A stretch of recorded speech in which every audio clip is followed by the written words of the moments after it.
Welcome to another episode of Thriving Through the Chaos. My name is Emmanuel. And I'm Rosalind. All right. This session here is kind of chaotic. So this is a story out of Houston where we have a teacher who was, the allegations are she was recruiting at least so far 3 female students to become prostitutes for her son. Well, this is the thing we're talking about the people bringing chaos in our lives, and how the children nowadays are not safe, not even in schools, wherever they go. And as a parent, you have to really keep an eye open, and you have to be the quarterback, the receiver, you have to be the blocker, just to protect your child. You think about it, you send your children to school to learn an education. And we even mentioned that yesterday, you cannot entrust anybody with your children, but with this case, you really have no choice, because remember, parents have to get to work and the children have to be in school. You can't keep them at home. Now, the professionals, so-called professionals that are hired to teach your children and give them an education, they are the same one who are using your child to do things, that's, what can I call it? Despicable. Right. How do you send your child to school and the same teacher who's supposed to educate your children using them as prostitutes, which is illegal and it's wrong in many levels. And to pimp your child, to use your child for her son to pimp and make money. And you ask the question, if it was reported to the authorities, and my questions come to, what happened to the dean? What happened to the authorities in the school? Was there someone getting paid to keep it as a cover-up, or are people nowadays are so desensitized they don't care anymore? And what do you do in this case? What do you do? Where do you go, and how do you tackle that, since parents have to be at work and you get in trouble for not sending your kids to school? It is the saddest part of the story is that, this was reported back in February 2023, and it was never, ever gone to the parents of the child, so they were never notified that happened to their children. I heard the police chief never knew exactly what happened, but it went where the one of the victims' parent reported to the police, and she was a teacher, or reported it to the principal, but they reprimand the victim's mother for bringing it up to them. And so where did we go wrong as a society, where a 42-year-old parent has a 22-year-old son, and decide, I'm going to pimp young females, I'm going to give them a place to stay, or recruit, and the place she's giving them to stay is a hotel, and it's documented in text that she was paying them through Zelle. I know greed is prevalent in this world.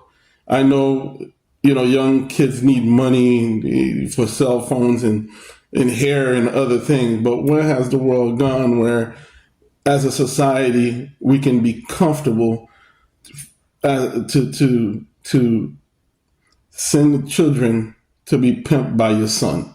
But let me ask you something. I didn't really read fully into the story because you're telling me. Now, you said they reported to the police. Who reported it to the police? Was it the principal, the school, or the parent herself reported it? That's what I'd like to know. Well, from my understanding is that it was reported to the school, and the police investigated it, but it never reached to the level of the chief. So the chief never knew. But even if the chief didn't know, that is a crime in general. and it warranted an investigation to know, hey, who's at fault or who's doing. I know everyone is innocent until proven guilty, but if Zelle documentations show that you're receiving payment for prostitution, which is, we know in Houston, as far as I know, prostitution is illegal. So regardless of police chief or whoever didn't know, I think heads should start rolling. Principals should either resign or be fired.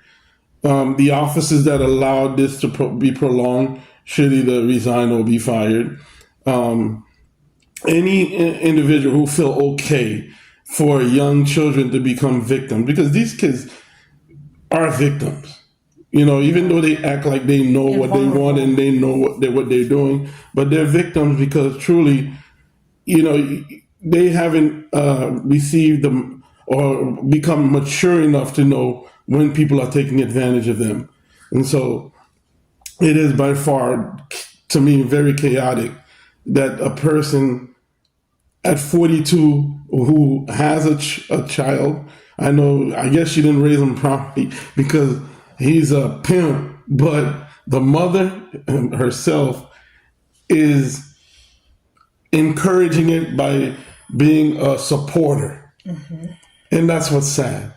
But, and, because I do have a lot of questions. Okay. First, if I'm a mother, I have my daughter, and my daughter come to me and tell me the teacher is doing such things to her. So first of all, if I went to the principal, I would also myself take the initiative to go to the police as well and make sure it's reported and get to the highest level. Because I know they're probably going to say, oh, well, she's lying, because most of the time children fall into, they victimize them because they never believe them. They think they're telling stories. And with this society, you cannot just let things like this slide. But if I was a parent, which I don't know what she did, because I still can understand or fathom that, you call the police and you report something like this and they don't take it to the highest level. You just let it slide for 1 year to get that far. And like you said, principals, the teachers, and the police officers who are involved in this case, they all should be fired and be accountable for it to take so long, and should be paid for whatever consequences that the judge, whatever, bring up to them. Because I think this is crazy. It's insane. Well, as we know so far, it is an ongoing investigation, and that not everything has come out yet. But like you said, if it's been this long, from February of last year, we are now in April 2024. Who dropped the ball there? There's more to come out. I know she was arrested as well as her son, and she got bailed out of jail for and bail was set at $750,000, and she cannot be with any minor unless there's supervision between the two. But I can't wait to really get the details, or I guess maybe it might come out through the court when they have court proceeding. But in general, when I saw this story, it hurt my heart to see that a parent send their children to school where you trust teachers. I mean, that's a place and we know teachers are dropping the ball daily nowadays, where we have men who's trying to sleep with these young ladies, or women who's sleeping with these young men in the school. These people are supposed to be teachers. We have to do better as far as vetting people who wants to become teacher. We have to start really doing a better background check on these individuals, because we getting precious kids and we putting them. Now, we may think that the danger is with these psychopaths that's out there, but then there's psychopaths that are teachers who's taking advantage of these kids. So I don't know who dropped the ball, but not only is it sad that they fell in that situation, these three young ladies so far, but it is truly sad that it's been a year where now it's really truly being investigated. That infuriates me. Yeah, it should, any parents. And, I think the issue with nowadays, it seems like they're removing parents more and more. They're closing the door shut. They're doing a lot of things behind doors. And when you really look into the school system, it's broken. It's been broken for years. And I don't think they're trying to do anything to fix it, especially when you're keeping parents out of the, inside. They're not informing them things that are going on. They're doing things. But some parents are complaining when they go to the meetings, the conference, they, bring in the issues. Even books they're allowing in schools. A lot of things they're allowing that was never allowed before back in our days. That's what we say this generation not only tough, but there's a lot of things they get away with. Things that you wouldn't be able to get away back in the days in my time when I went to school in the 90s, and now it's just things that are okay now. It was never okayed back in the days. And parents were more involved, and now parents are been kicking out. They not allowed to speak, they're not allowed to know, and they have to, and when they complain, they make them seem like the villain. Right. Just like the parent. Why is a parent getting in trouble for reporting something that her child say? How about we investigate quietly, see what happened? Record. There's so many gadget things that you can do to find out. Okay, is she telling the truth, or were they telling the truth? What's really going on? It could have been taken care of right then not prolonged for so long. Until this year, and now they're trying to do something about it. That is very sad. That is indeed sad. Go ahead. And disheartening too. That's why, me personally, things are so hard now. But I think a lot of parents who are choosing to homeschool their children, I think it's going to be best nowadays instead of sending them to school, because they're not safe. They're not safe, even at home, even the internet as well. They're not safe there. At school, they're not safe. Wherever they go, they're not safe. So you have to really, like you say, parents, you have to be really, really get into it, not be nonchalant about a lot of things, and, start trusting your children too, because a lot of times, we parents, if your children start telling little lies and you start not to believe them, even if they say something, you can do your own investigation, see if they're telling the truth or not. Well, that's why some of them are, we're talking about the communication is important. You talk to your child when they come from school. You're not interrogating them, make them feel like they're doing something wrong, but have that conversation. You can act softly. Make yourself not a friend to friendly to your children, but you can be comfortable enough where, you be the parent, not a best friend, but be a friend at the same time. I don't know if you understand what I mean. Mm-hmm. Because when it comes to corrections, you do your corrections. When it comes to be a friend, trying to get to the level to understand. Because a lot of things, sometimes parents are tough, they're going to yell, they're going to do this, and they're not correcting. But you bring that communication to the table.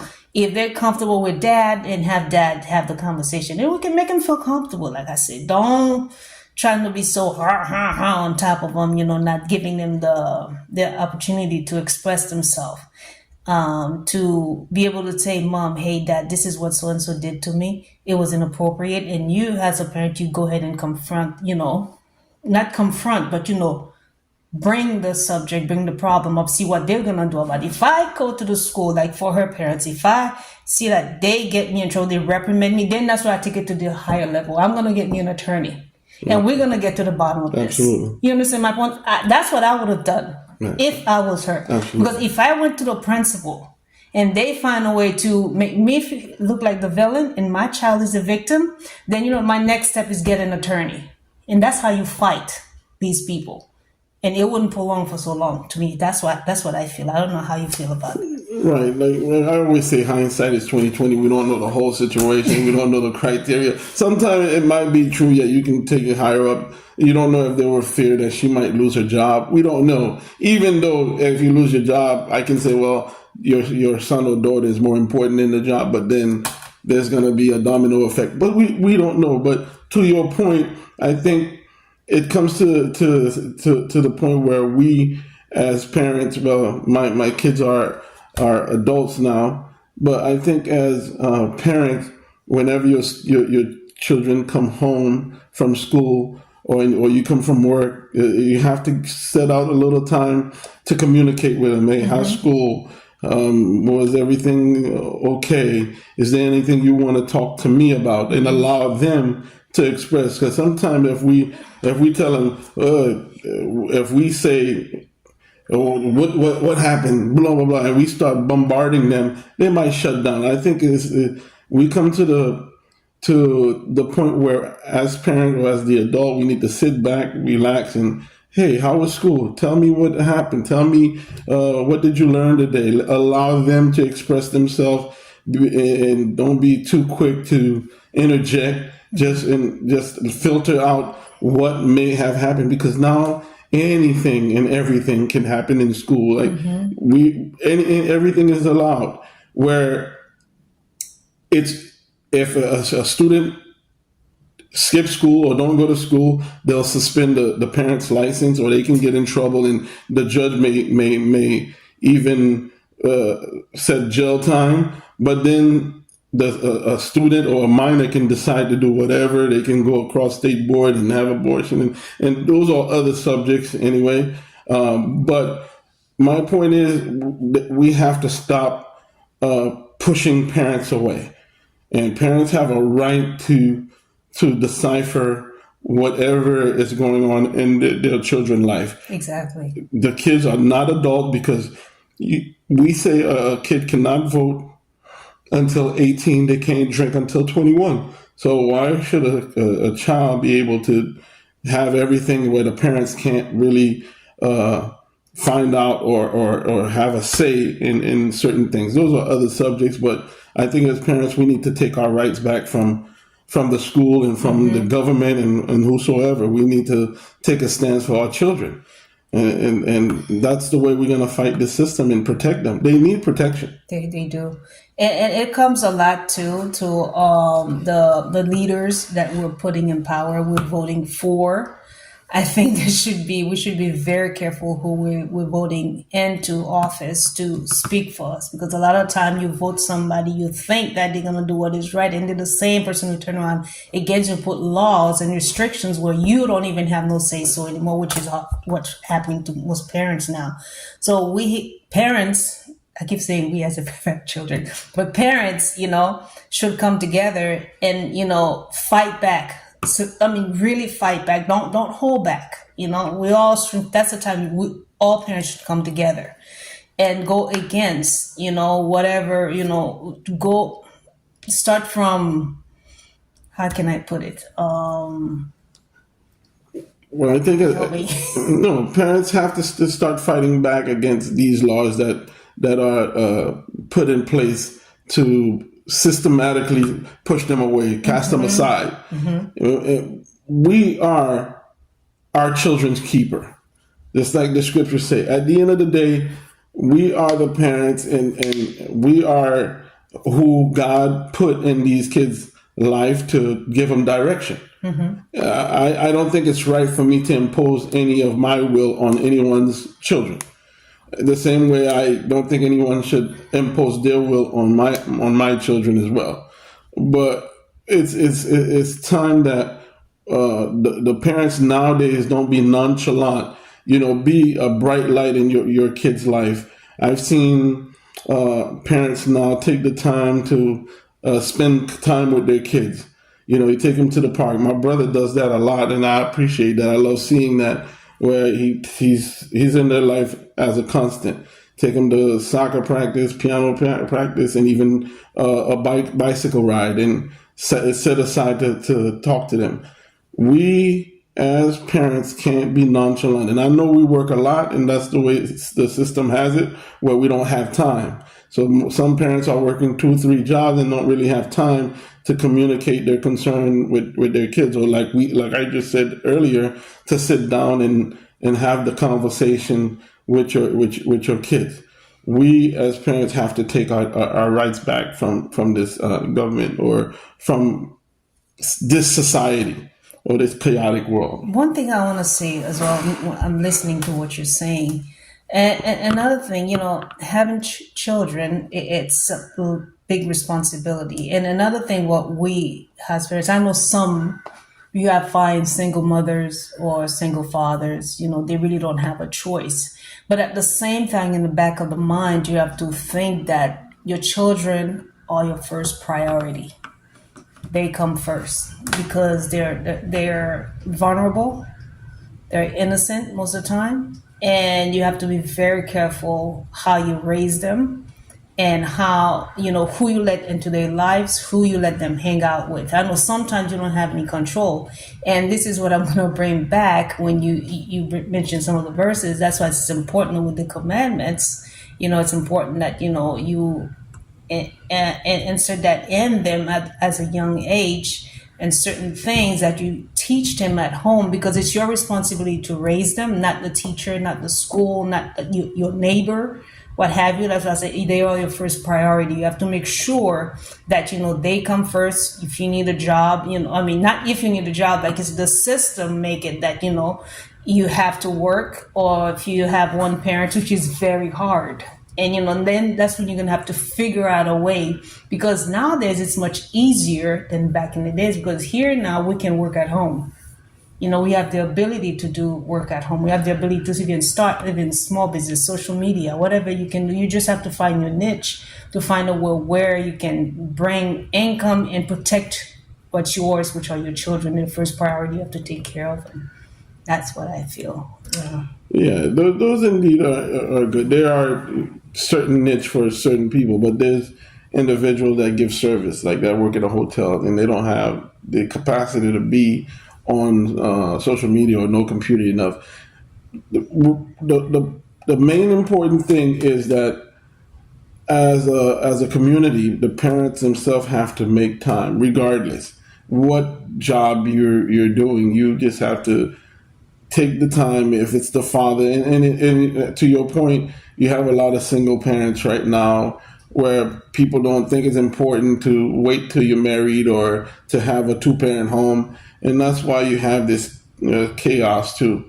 And it's mainly, I hate to be a little bit partial. It's mainly amongst our black community where we have a lot of single parents. It's true. But we need to make it a goal of ours to start going through understanding that a two-parent home is better than a single-parent home. And it's okay to want children, and I know we want that independent life, and most men nowadays don't want to come up to the table and be a father. They want to be baby daddies. They just go and do their thing, and then they go about their business. But we as individual, we need to be responsible to know if you have a child, you're required to be in that child's life. We need to take care of these kids until they become mature enough to be able to handle society. Mm-hmm. I agree. Don't forget to like, subscribe, and share, and comment. Remember, we're not professionals. Just let us know what subjects you want to discuss. Let us know if we discuss a subject. You can comment. We'll respond as soon as we can. As you said, we're open-minded. There may be some things that we touch in that you may not agree. We're open to disagreement, because I'm not saying we have to agree with what we're saying. That's why the communication, the conversation, you put it in and we talk about it. And as we said, we have to talk about it, especially parents with children who are sending their children out there to school, wherever you're sending them out. The world is wild and crazy, and with pedophile, bunch of cycles out there, so you have to really watch out for them. And that's where the communication come. How can we do better? How can parents do better? How can we protect them? Put them in that protection where they're not gonna be harmed by the crazies out there. And we'll be there for them in whatever they need. So it takes, like I said, it takes a village to raise a child. So we can be that village, look out for each other. Absolutely. Not just your child, but, your neighbors, see what's going on if they need. And that's we're not gonna go to that subject, and that's what it's mainly about with the commandments. With the it's supposed to be that way with Christianity, but it's not. But anyway, we thank you for watching. Thank you for checking us out, and subscribe to the channel. Click on the notification button. Bring your any comments, anything you say you want to elaborate more, will be more than welcome. And remember that I'm a realtor. If you need to rent a home, invest in a property, buy a home, or you want to sell your house, you can go ahead and contact me. Also, finally got my notary stuff here. So if you would like to notarize your paper, I'm doing that mobile for now until I can do it fully online nationwide. So you can also contact me, and we'll talk about it as far as pricing and what you need to do and what I will be required to do, what I will require from you, and we'll talk from there. But thank you again for watching, and we'll come back with more, and I hope you enjoyed that little session. You done? I'm done. Have a great day. Don't right. forget, subscribe, share, and comment. All right. Have a great day, everyone.